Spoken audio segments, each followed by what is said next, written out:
L'histoire commence alors qu'un puissant et courageux aventurier se fraye un chemin dans un donjon. Il s'appelle Rant, et sa bouche tombe presque par terre lorsqu'il rencontre un terrifiant monstre ailé avec de beaux biceps. Cette chose a l'air incroyablement puissante, car on voit qu'elle a une bouche à l'intérieur de son autre bouche lorsqu'elle crie. Rant n'a jamais été aussi terrifié de sa vie et vient de réaliser qu'il ne pourra pas survivre à cette rencontre. La bête géante aux allures de Digimon se dirige vers notre héros, qui ne peut s'empêcher de trembler. Il n'arrive pas à croire que cela lui arrive alors qu'il pensait atteindre son objectif de devenir un aventurier de classe mithrale. Cet objectif va probablement devenir beaucoup plus difficile à atteindre, car la bête le mord avec ses deux bouches. Quelque temps plus tard, Rant est surpris de constater qu'il est toujours en vie, mais cette surprise est loin d'être comparable au choc qu'il ressent lorsqu'il constate qu'il n'est plus qu'un squelette. L'incrédulité l'ébranle jusqu'au plus profond de lui-même, et il hurle d'horreur devant ce qu'il est devenu. Un regard dans le passé montre une époque où notre courageux protagoniste avait encore de la chair, des organes et d'autres choses.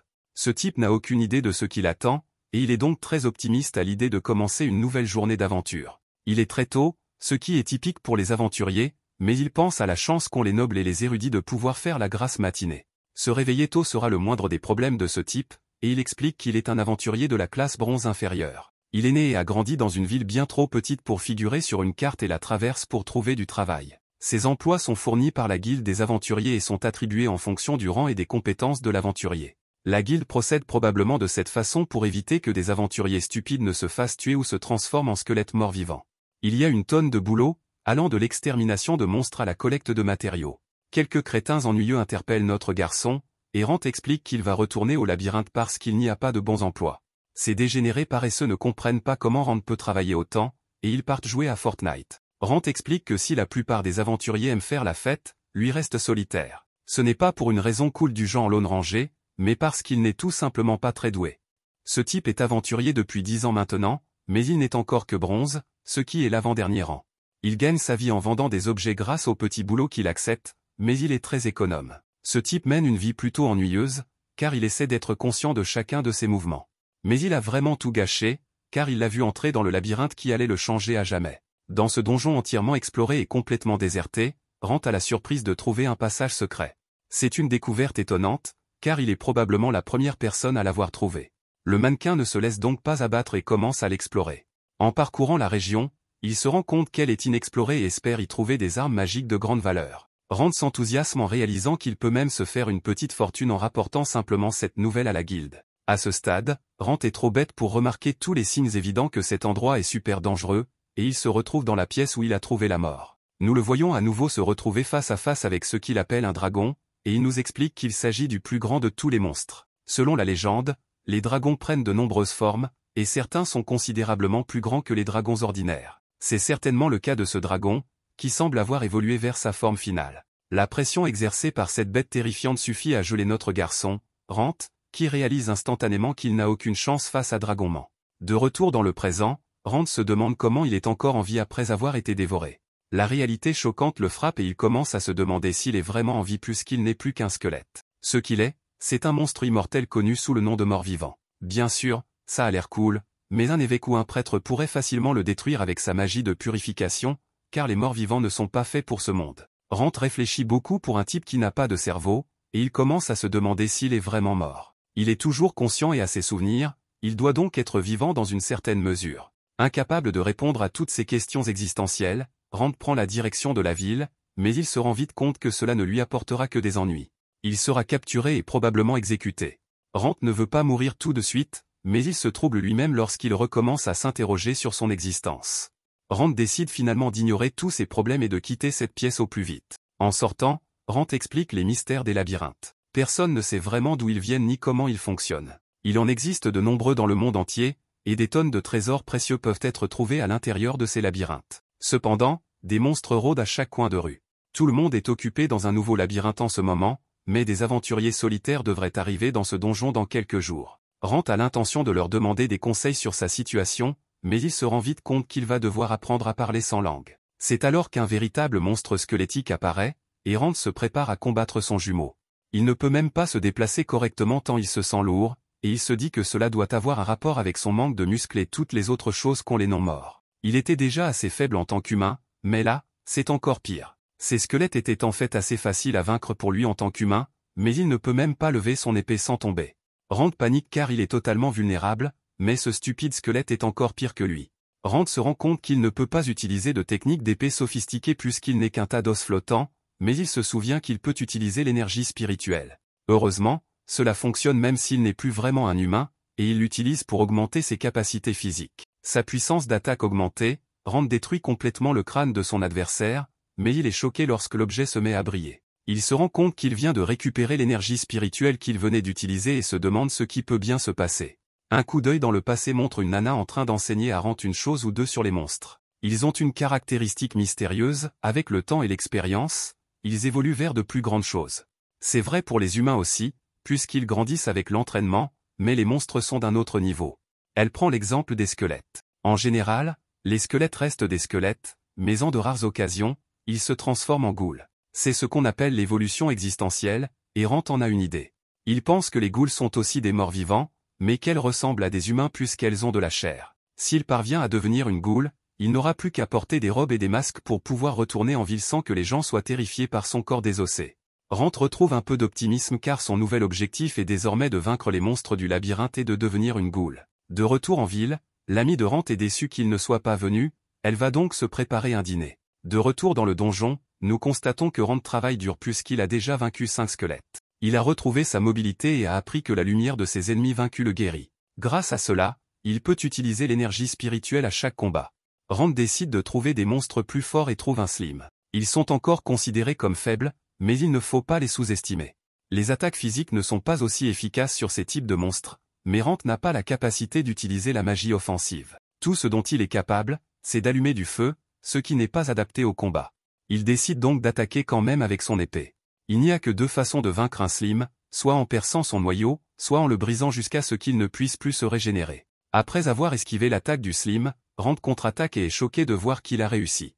Il se dit qu'il a eu de la chance en touchant le noyau, mais ne remet pas en question sa victoire et prend une pierre magique en guise de prix. Il récupère ensuite le Slim pour le revendre plus tard, car il est utilisé comme cosmétique pour rendre les gens les moins laids. À la guilde, 2 personnes discutent du fait qu'une débutante cherche un groupe à rejoindre. Ils allaient lui recommander de faire équipe avec Rand, mais il n'est plus là depuis quelque temps. La novice étant à court d'argent, un membre de la guilde lui a recommandé de se rendre dans un labyrinthe facile d'accès pour y trouver des trésors et des matériaux. Elle ne le savait pas, mais ce labyrinthe est le même que celui où se trouve Rand. Dans le labyrinthe, Rand explique qu'il ne ressent ni le sommeil ni la faim, ce qui est normal puisque tout ce qu'il mangerait finirait probablement par traverser ses os. Il s'est également battu sans relâche, mais il devient évident que l'évolution existentielle prend beaucoup de temps. Ses capacités physiques sont revenues, et il peut aussi utiliser le mana. Mais le plus surprenant, c'est qu'il peut encore utiliser sa divinité bien qu'il soit mort-vivant. En plus de guérir les blessures et les maladies, la divinité peut purifier l'eau et retarder la détérioration des aliments. Rand l'utilise pour faire durer du pain pendant encore 3 jours et espère que d'ici là, il aura un corps normal qui aura besoin de manger du pain. Pour l'instant, il se concentre sur son objectif et réfléchit au nombre de monstres qu'il peut affronter en même temps. Comme il est plutôt conservateur, il décide que s'il rencontre plus de 4 monstres, il s'enfuira. Il ne devrait pas en rencontrer plus de 5 dans ce labyrinthe de bas niveau, mais si c'est le cas, Rand décide que ce sera sa fin. Rand s'en veut d'être faible alors qu'il est aventurier depuis 10 ans et qu'il s'entraîne depuis 20 ans. Il a de l'énergie spirituelle, du mana et de la divinité. Même les aventuriers les plus gradés ont rarement les 3, mais Rand aimerait avoir un seul pouvoir puissant. D'habitude, les gens comme lui qui ne sont pas faits pour être aventuriers abandonnent. Cependant, Rand s'est entraîné tous les jours sans relâche pour essayer de réussir. Il a même demandé à une fille de lui enseigner la magie des monstres. Il a continué d'essayer afin d'atteindre son but, devenir un aventurier de classe mitrale. C'est le rang le plus élevé, et même les personnes naturellement douées n'y parviennent pas facilement. À ce rang, on trouve ceux qui ont sauvé des nations entières. Rand est déterminé à le devenir, et même le fait d'être transformé en squelette ne l'arrêtera pas. Rand commence à éliminer de plus en plus de squelettes et se demande s'il devient plus fort que lorsqu'il était humain. Il finit par éliminer un autre Slim avec facilité et devient certain qu'il devient plus fort. Rand ramasse encore un peu de bave, mais s'arrête lorsque la lumière en sort. Cette fois-ci, c'est beaucoup plus choquant que les autres, car son corps commence à changer. Des muscles se forment sur tout son corps et des cheveux sortent de son crâne. Les cheveux, la peau et les yeux suivent peu après, et lorsque le processus est terminé, il est enfin capable de faire des bruits de grognement. Rand a réussi à se transformer en ghoul. Il n'est plus qu'un effrayant cadavre desséché, mais il est heureux d'avoir enfin retrouvé de la chair. C'est un grand pas dans la bonne direction. Mais surtout, s'il continue à travailler dur, Rand pense pouvoir devenir un mort-vivant de rang encore plus élevé, voire un vampire. Maintenant qu'il a de la chair, Rant essaie d'utiliser sa voix, mais il n'en sort qu'un rugissement. Il est heureux de pouvoir faire du bruit et fait un nouvel essai. Il réussit à dire bonjour, mais il ressemble plus à un zombie terrifiant qu'à autre chose et décide qu'il devra s'entraîner un peu.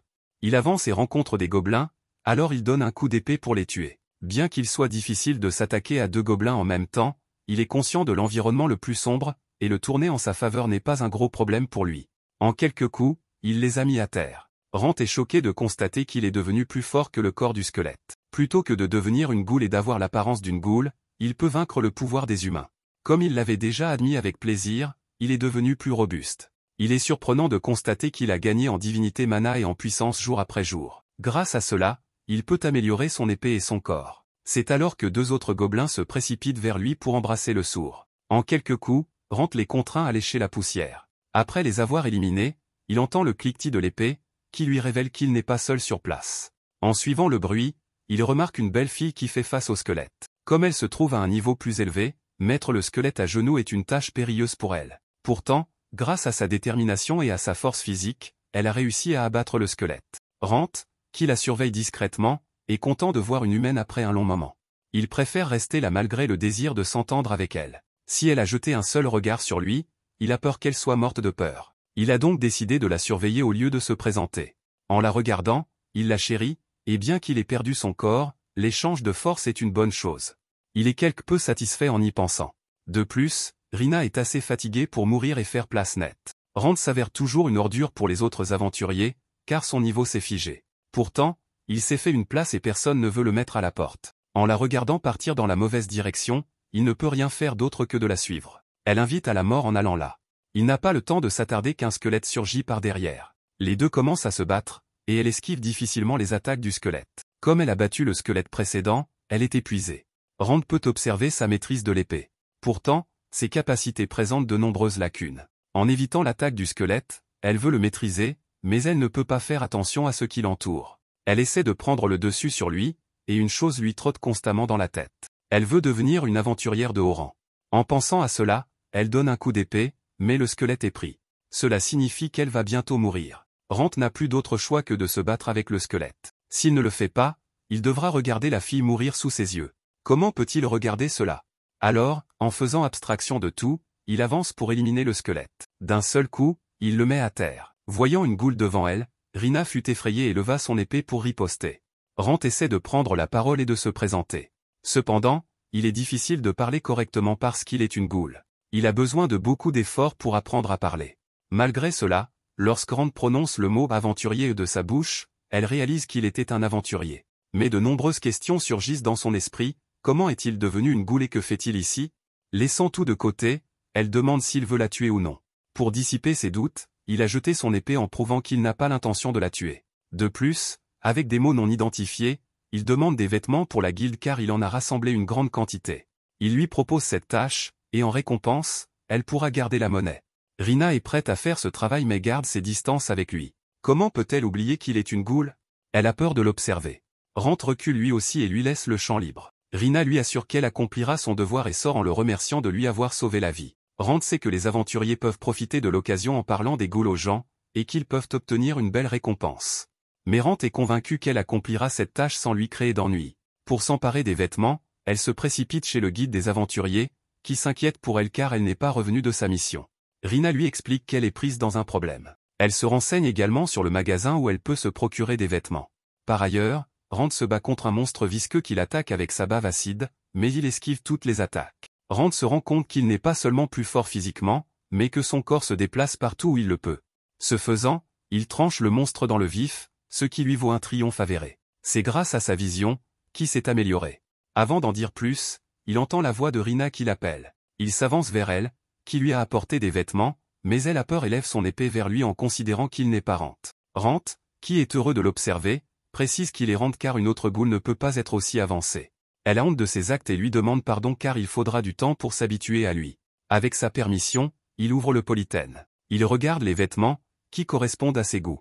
Ces vêtements peuvent coller à son corps et ne peuvent pas révéler sa véritable apparence. En plus des vêtements, Rina a apporté d'autres choses pour le faire planer. En écoutant cela, il a envie de pleurer, mais les ghouls ne peuvent pas pleurer. À ce moment-là, il change d'apparence en portant une robe et des gants. Il a l'air mieux, mais en se regardant dans un miroir, il essaie de cacher son visage. Pour couvrir son visage, elle a apporté un masque. Sans perdre une seconde, il l'applique sur son visage. Mais il y a quelque chose de bizarre car le masque ne s'enlève pas. Il fait de son mieux, mais c'est peine perdue. Il se rend bientôt compte qu'il s'agit d'un masque maudit qui ne peut pas être enlevé. De son côté, Rina se rend compte que la mystérieuse échoppe l'a trompée, car ce masque n'est pas cher et elle l'achète, mais elle ne se doute pas qu'il est maudit. Elle acquiesce à son geste et s'incline devant lui. Avec son pouvoir divin, Rand tente de l'enlever, et Rina est choquée de voir son pouvoir divin, car seules quelques personnes en sont dotées. Malheureusement, son pouvoir divin n'est pas en mesure de le sauver.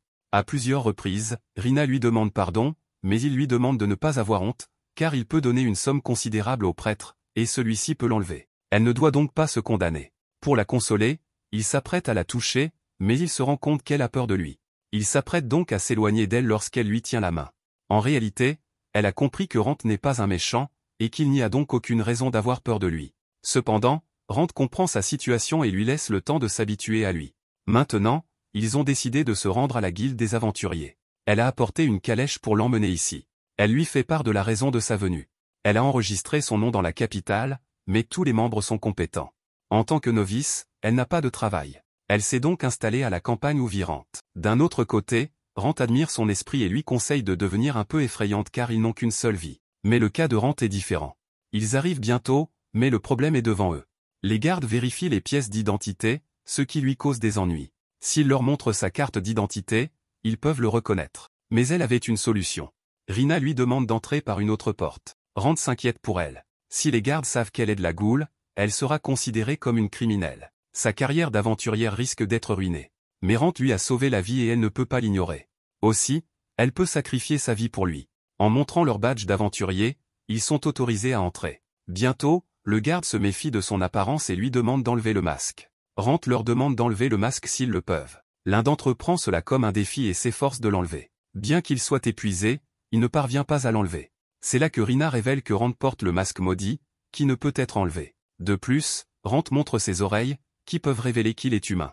Rina explique qu'ils sont en train de rassembler une somme pour payer le prix afin qu'il puisse enlever le masque. Entendant son mauvais sort, ils lui ont permis d'entrer à l'intérieur. Il est heureux d'avoir pu entrer. Bientôt, lorsque le carrosse est passé, il a disparu. Rina le retrouve, mais il n'est pas là. Il s'est caché pour ne pas lui créer d'ennui. Si quelqu'un découvre qu'elle est avec lui, sa carrière peut être ruinée. Rand ne peut pas faire de cette fille un gâchis et décide de garder ses distances avec elle. De plus, il sait qu'elle a le potentiel pour devenir une aventurière et qu'elle peut donc le surprendre et l'oublier comme l'ont fait ses anciens compagnons. La nuit, il s'installe dans la maison de Laurent où elle dort. Elle est la seule à pouvoir comprendre, et aussi à pouvoir apporter une solution à ce problème. Il frappe à la porte, mais elle n'ouvre pas. Il préfère donc entrer et la regarder dormir. Sur le canapé, il s'assoit près d'elle et menace de la battre si elle ne se réveille pas. En l'écoutant, elle a reconnu qu'il n'est autre que Rand. Ses yeux se sont ouverts, mais elle est choquée de voir une autre personne devant elle. Pourtant, son cœur lui jure qu'il s'agit bien de Rand. En avançant la main, il a enlevé ses gants et regardé la main de la Goule la plus laide. Elle veut connaître l'histoire complète et lui demande de la mettre à jour. Plusieurs jours se sont écoulés et elle n'a aucune nouvelle de lui. Si elle ose chercher à le localiser, elle sait que c'est en vain. Une autre suggestion lui vient à l'esprit, elle devrait demander l'aide de la guilde avant d'agir. Quelqu'un frappe à la porte. Le style de frappe révèle qu'il s'agit de Rand, qu'elle attend désespérément. Lorraine ne veut pas montrer qu'elle s'inquiète pour lui, alors elle s'allonge sur le canapé et fait semblant d'être une belle au bois dormant, car elle n'a pas ouvert la porte. C'est alors que Rand entre dans la maison. Voyant Lorraine endormie, il se précipite vers elle. Il la menace également de la frapper avec un livre. Lorsqu'elle l'entend, elle comprend qu'il lui est arrivé quelque chose. Selon ses attentes, il s'est transformé en Goule. C'est un véritable choc. Plus tard, elle est stupéfaite parce qu'elle est une philosophe qui a de vastes connaissances sur les mages et les monstres, mais ce genre d'affaire est incroyable. Même elle n'a rien lu à ce sujet. Si elle n'avait pas vu Rand sous sa forme de Goule, elle serait morte plutôt que de le croire. De plus, Rand la persuade de le considérer comme un projet et un ami.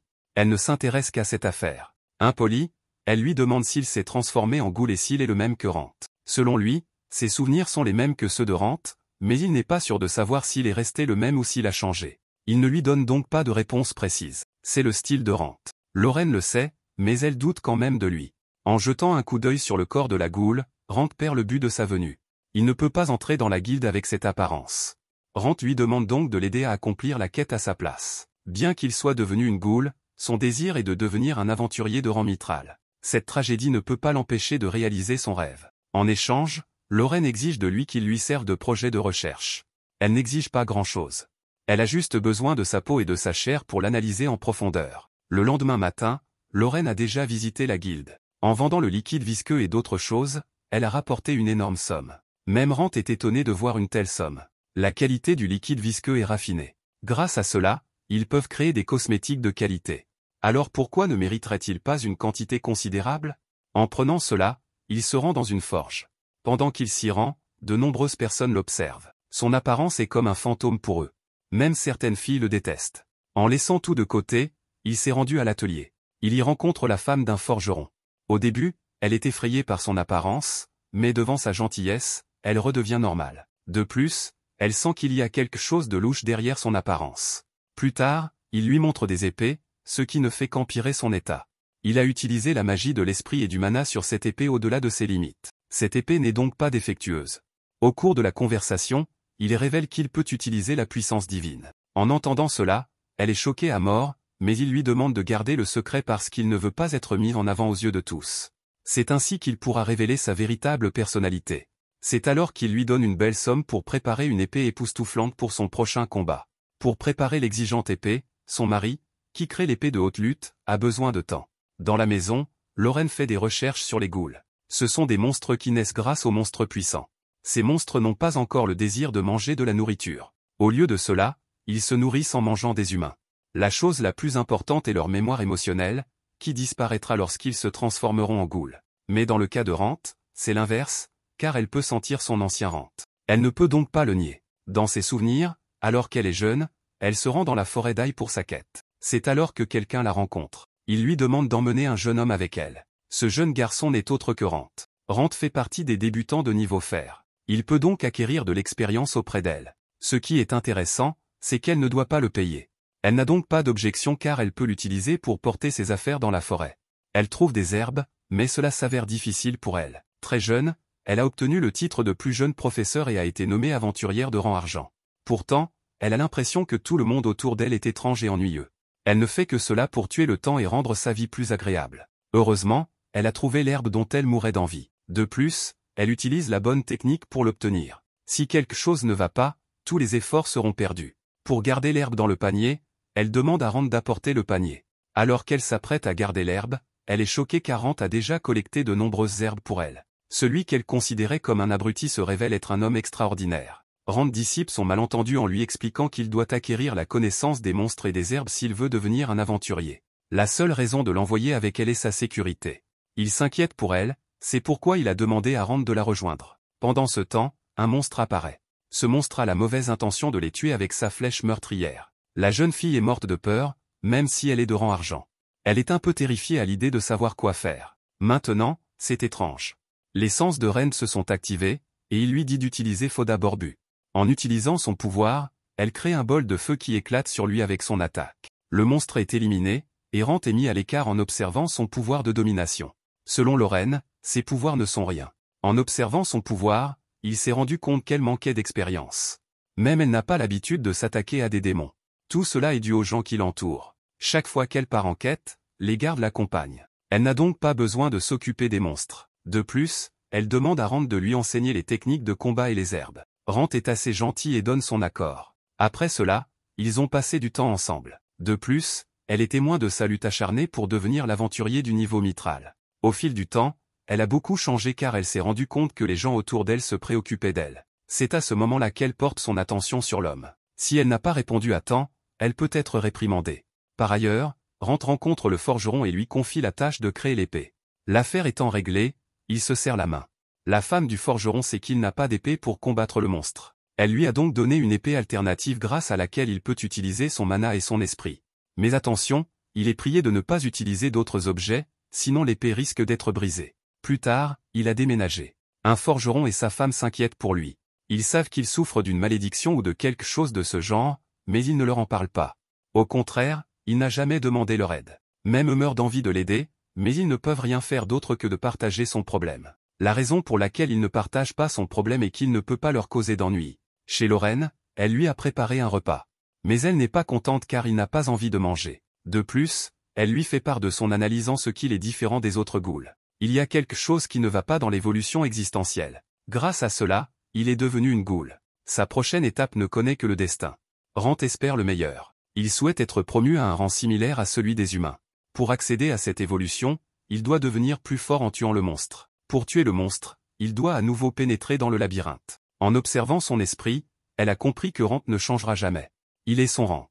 Elle sourit sur son beau visage. Dans le labyrinthe, un homme se bat avec une bave. Ce dernier l'attaque avec son liquide d'action. Devant l'immense puissance de ce liquide, l'homme a compris qu'il allait mourir. En réponse, il ne fait rien d'autre que de s'asseoir sur le sol. Avant que le slime ne le brûle vivant, Rand apparaît en devenant l'ange. Il a éliminé la bave d'un seul coup. Rand lui a sauvé la vie et avance sans dire un mot. L'homme rejetait l'appel, mais il ne répond pas. Il veut l'aider, mais ce visage lui fait perdre toute confiance. L'aventurier ne se soucie pas d'aider les gens, mais Rand est différent d'eux. Pour attirer son attention, le gars révèle qu'il est cuisinier et que son établissement est en faillite. Pour se refaire, il a besoin de 5 pièces d'or. Il tente d'obtenir un prêt auprès des gens, mais ceux-ci le refusent. Il n'a donc pas d'autre choix que de venir ici et d'anéantir les monstres. En écoutant sa triste histoire, Rand veut l'aider. Tout d'abord, il refuse de l'aider car il n'est pas un mage. Pourtant, quelque chose l'a poussé à l'aider.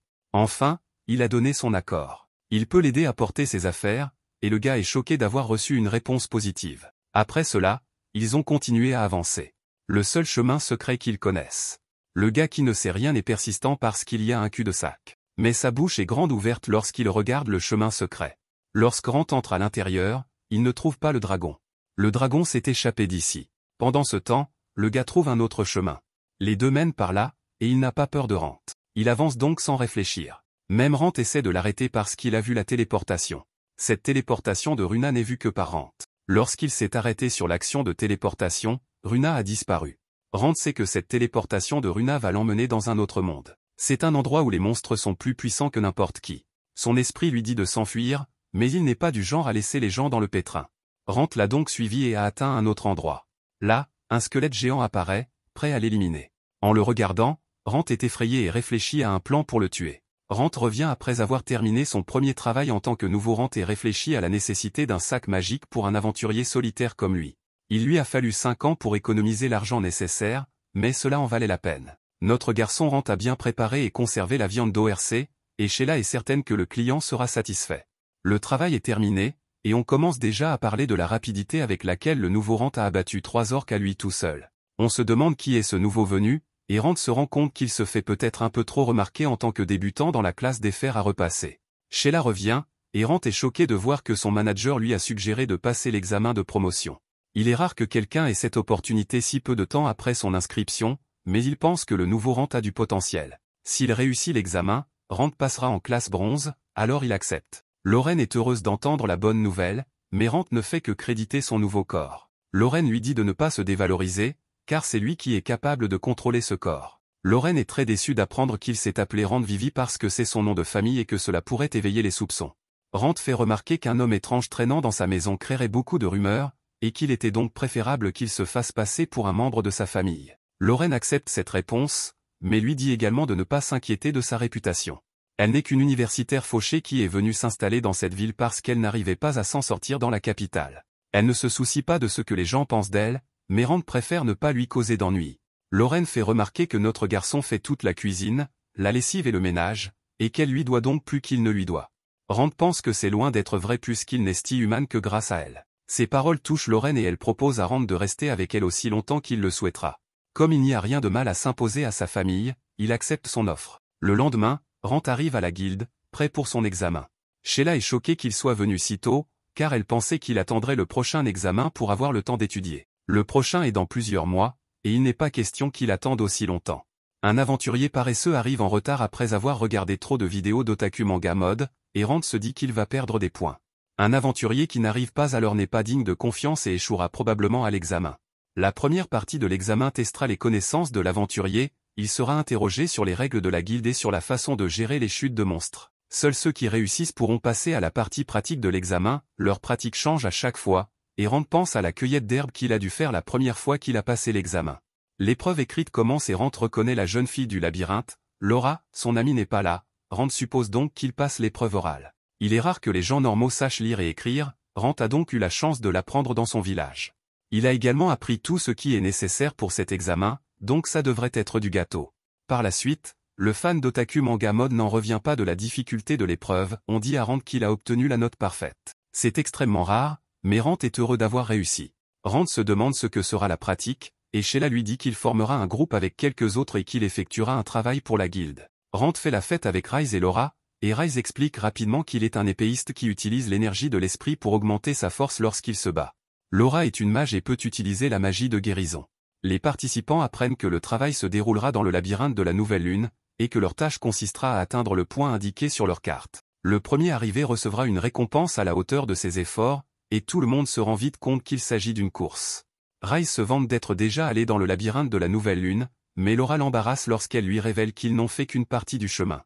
Il est choqué quand Rand les empêche d'entrer, et quand Rand suggère qu'ils achètent une carte, il souligne que la guilde leur a déjà donné une carte. Mais Rand dit que cette carte a 15 ans, cette carte n'est pas très fiable, et les autres sont choqués que la guilde ait essayé de les piéger. Cependant, ils n'ont pas pu piéger notre protagoniste à moitié mort, et il va donc acheter une carte. Ils ne peuvent pas se permettre le prix de 2 pièces d'argent, mais Rand fait remarquer qu'ils n'ont besoin que de la carte du premier étage. Le marchand se rend compte que Rand n'est pas dupe et leur vend la carte du premier étage pour 5 pièces de bronze. Cette nouvelle carte montre une plus grande partie du labyrinthe et indique même l'emplacement des pièges. Le marchand voit bien que Rand sait ce qu'il fait et dit aux jeunes de faire ce qu'il dit. Laura se demande pourquoi la guilde leur donne des cartes périmées, et Rand fait remarquer que les carrosses auraient pu les emmener au mauvais endroit.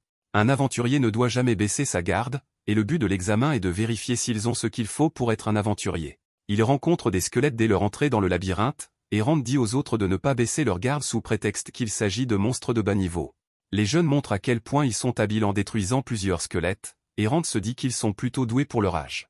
Ils ont des rôles bien définis, et aucun d'entre eux n'en fait trop pour l'autre. Rand aide un peu à s'élever, et la bataille est terminée.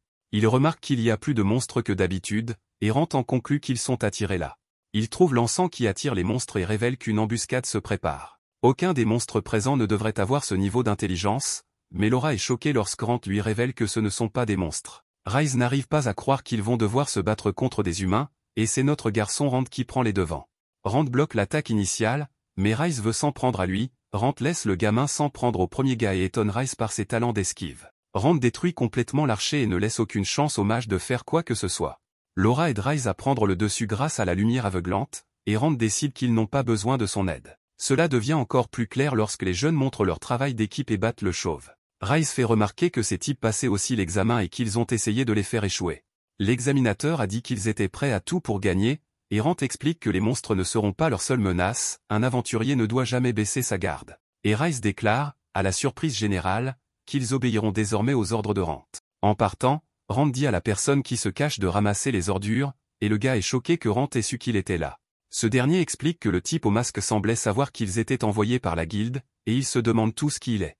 Le gars qui se cachait a une idée de qui il pourrait être et pense que sa sœur avait peut-être raison à la guilde. Sheila va rencontrer le maître de la guilde qui a l'air le plus cool du coin.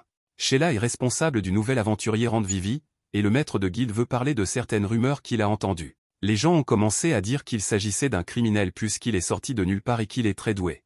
Ils ne savent rien de son passé, mais le maître de guilde admet que chaque aventure a un passé. Cependant, ils ne peuvent pas ignorer les accusations, et ils demandent à Sheila de l'informer si elle apprend quoi que ce soit sur le nouveau Rand.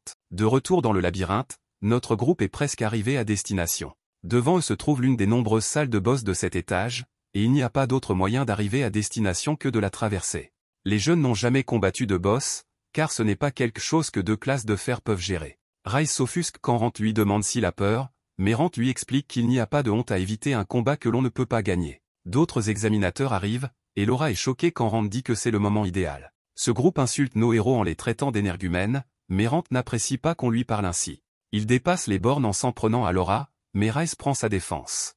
Les gars continuent d'insister, alors Rand les menace, ils essaient de dire qu'ils ne faisaient que plaisanter, mais notre garçon Rand n'a pas vraiment le sens de l'humour. Le chef dit qu'ils n'ont qu'à passer en premier, mais Rand les laisse faire car il veut que son équipe se repose. Les gars entrent dans la pièce et disent odieusement que Rand a été stupide de les laisser passer en premier. Rise est contrarié car les laisser passer en premier signifie qu'ils vont perdre. Bora a déjà appris à ne pas douter de notre garçon. Rise suppose que Rand veut qu'il voie d'abord à quoi ressemble un combat de boss, mais ce n'est pas tout. C'est alors qu'ils entendent le premier groupe crier à l'agonie et qu'ils sont transportés hors de la pièce. Rand explique que les employés de la guilde ont sauvé le groupe d'idiots, et que même s'ils perdent, ils ne mourront pas. Rand voulait qu'ils voient cela pour que les jeunes se sentent plus à l'aise, et il répète qu'il n'y a pas de honte à éviter un combat que l'on ne peut pas gagner. Rice pense que s'il s'enfuit ici, il ne reviendra probablement jamais, ce qui signifie qu'il ne deviendra jamais un véritable aventurier, et il demande à Laura si elle veut bien le suivre dans la bataille. Laura accepte, et Rand estime que ce gamin a enfin pris sa décision.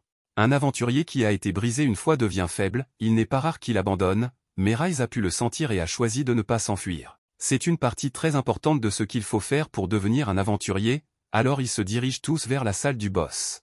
Dans la salle des boss, notre groupe découvre que son adversaire est un monstre baveux géant.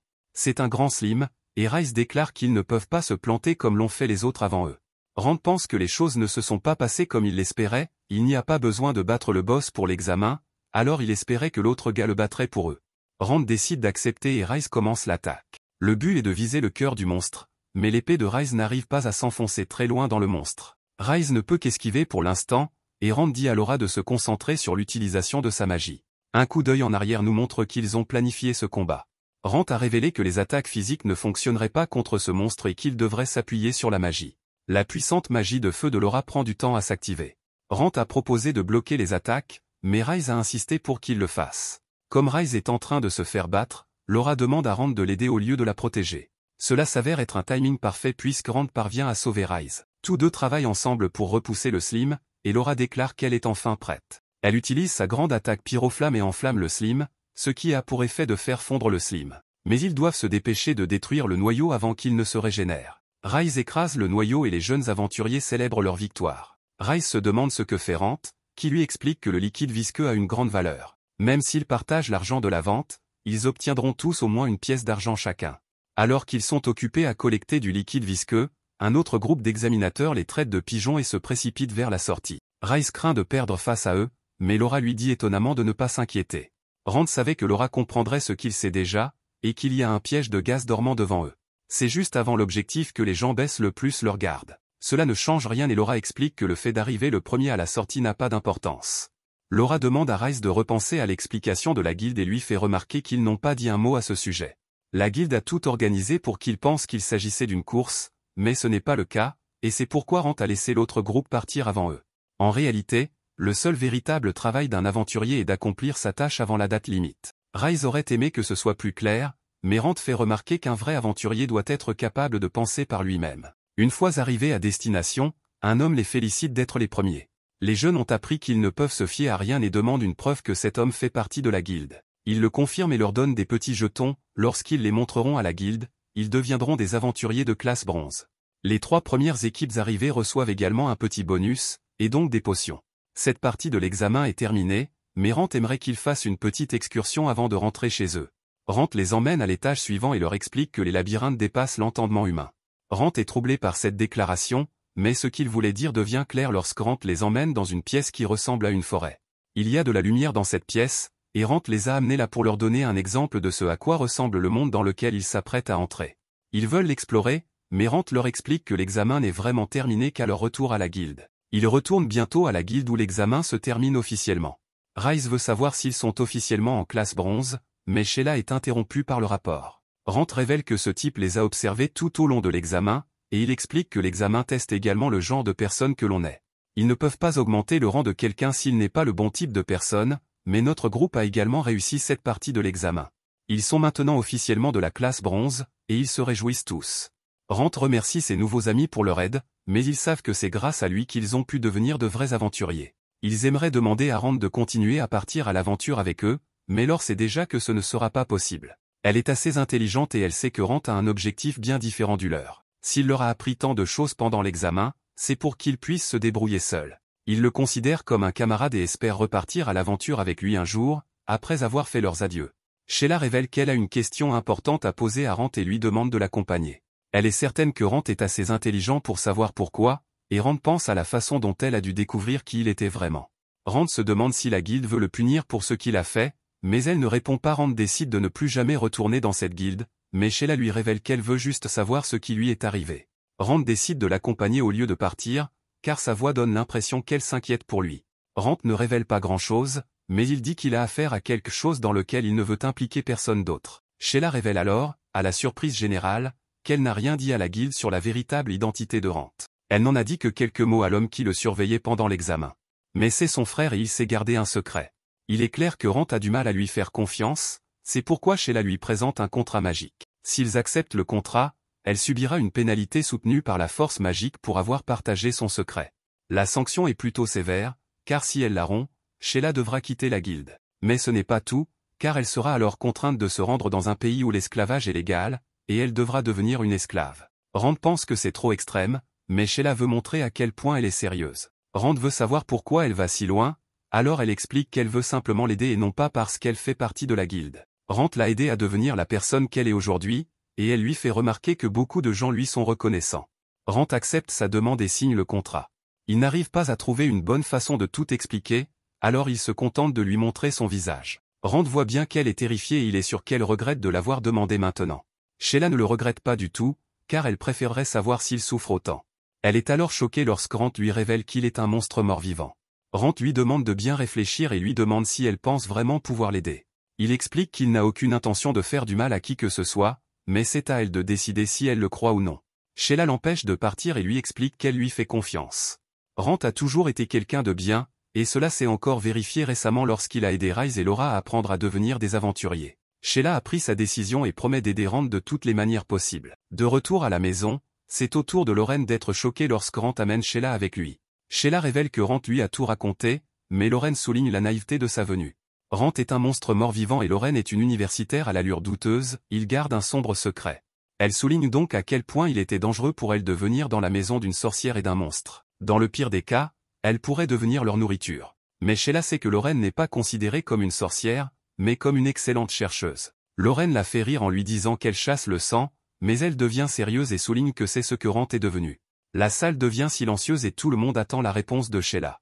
Rand voit bien la gravité de la situation, car Lorraine ne voit pas Sheila comme une personne alors qu'elle est assise en face d'elle. Si Sheila donne une mauvaise réponse, Lorraine n'hésitera pas à l'éliminer. Sheila explique qu'elle sait exactement ce que Rand est devenu et que ce n'est pas un problème. C'est la bonne réponse, alors ils se détendent tous pour savourer la cuisine du chef Gordon Rancid. Lorraine explique qu'il n'y a qu'un petit prix à payer pour la serviabilité de Rand, et Sheila voit pour la première fois Rand consommer du sang.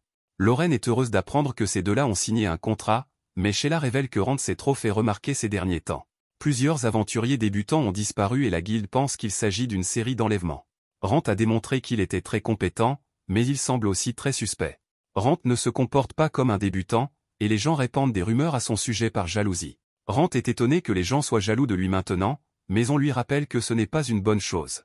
Rand accepte de rester à l'écart du labyrinthe pendant 3 jours, mais ce n'est pas suffisant pour Lorraine, alors il passe à 4 jours. Le lendemain, Ryze et Laura cherchent un travail car ils ont hâte de retourner dans le labyrinthe. Le maître de la guilde est heureux d'apprendre que le nouveau Rand a réussi l'examen, mais il se demande où est le vieux Rand.